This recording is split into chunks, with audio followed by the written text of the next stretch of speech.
Now, the Misuse of Drugs Amendment Bill 2015 was introduced by Minister for Health Leo Varadkar last night, following the Court of Appeal ban on the possession of some drugs like ecstasy, ketamine and crystal meth. The minister warned, however, that the sale, supply and the import of the drugs is still illegal. Joining us now to discuss this is GP addiction specialist Dr. Des Crowley. Des, good morning to you as always. Good morning. Des, we're not going to get kind of bogged down with legalese, but I think the average person, including myself this morning, is going, how the hell did this happen? That this section of drugs all of a sudden became legal as a result of a loophole. Can you break it down for us? Yeah, I'll break it down in very simple terms because I'm not the legal expert. So my understanding of what happened yesterday was that the Court of Appeal decided that the way the legislation, the Misuse of Drugs Act, was being used was incorrect. It gave too much power to the government. It should have actually been to the Oireachtas, and that it was the limitations on the policies and procedures about deciding how a drug should be made illegal actually weren't present. So that's the reason why there was this loophole that the possession of only certain drugs, not all drugs, so drugs like cannabis, cocaine, heroin, were still illegal to have in your possession, while drugs like ketamine or the new legal highs was legal to have in your possession. But not for sale or for import. That's the important thing, I think, that it's purely to have it in your possession. But again, I know you're not legal expert, Des, but I mean, I'm assuming since this is the area that you work in, you would know something about it. How is it legal to have it in your possession, but not legal to import it or sell it?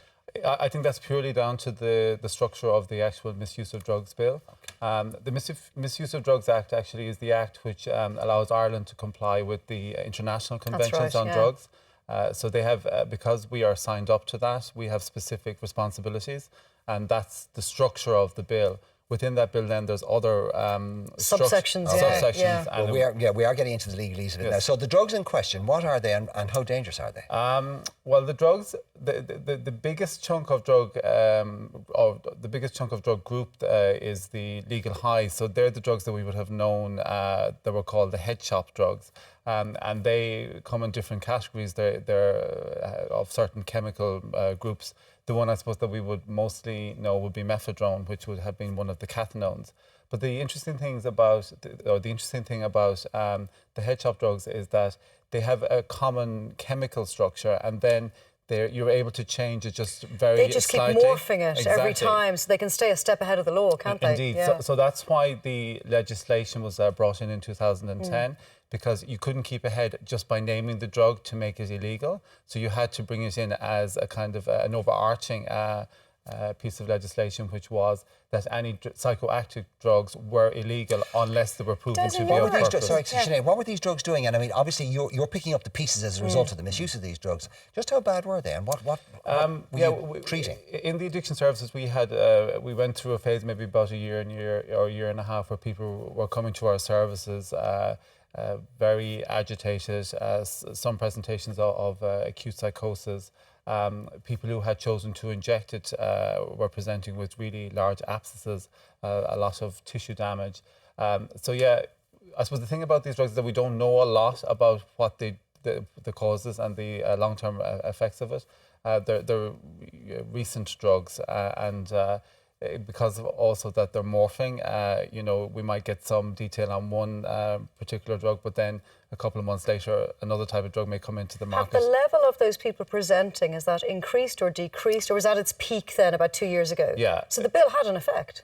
Absolutely. Yeah. I mean, we've seen a significant reduction in people presenting.